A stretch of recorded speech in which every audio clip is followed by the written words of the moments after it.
The gates of Jericho were kept shut and guarded to keep the Israelites out. No one could enter or leave the city. The Lord said to Joshua, "I am putting into your hands Jericho, with its king and all its brave soldiers. You and your soldiers are to march around the city once a day for 6 days.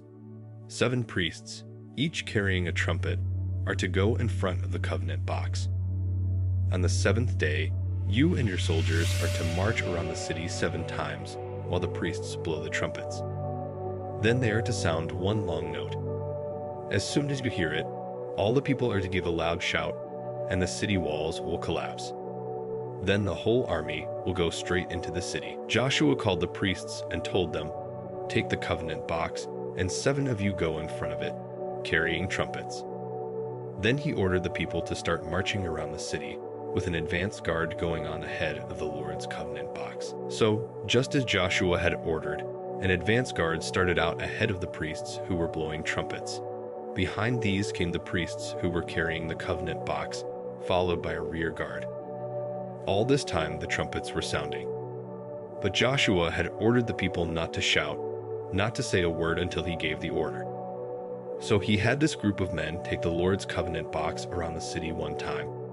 Then they came back to camp and spent the night there. Joshua got up early the next morning, and for the second time, the priests and soldiers marched around the city in the same order as the day before.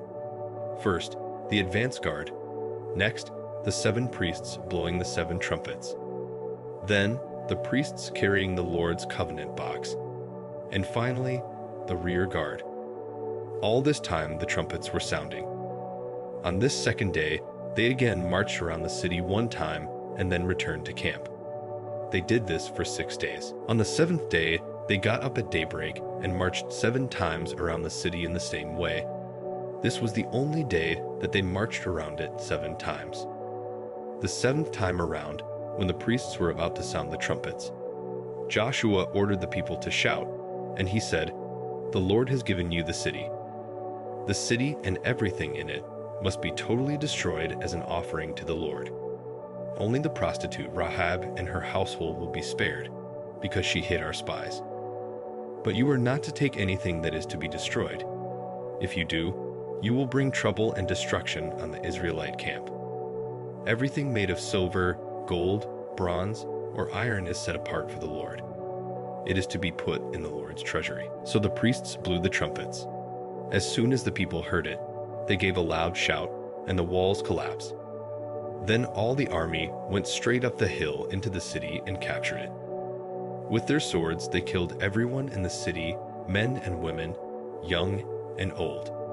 They also killed the cattle, sheep, and donkeys. Joshua then told the 2 men who had served as spies, "Go into the prostitute's house and bring her and her family out, as you promised her."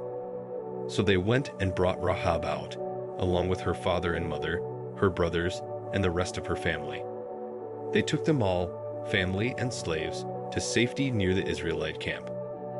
Then they set fire to the city and burned it to the ground, along with everything in it, except the things made of gold, silver, bronze, and iron, which they took and put in the Lord's treasury. But Joshua spared the lives of the prostitute Rahab and all her relatives, because she had hidden the 2 spies that he had sent to Jericho. Her descendants have lived in Israel to this day. At this time, Joshua issued a solemn warning. Anyone who tries to rebuild the city of Jericho will be under the Lord's curse. Whoever lays the foundation will lose his oldest son. Whoever builds the gates will lose his youngest. So the Lord was with Joshua, and his fame spread through the whole country. Thank you for watching this video. Please subscribe.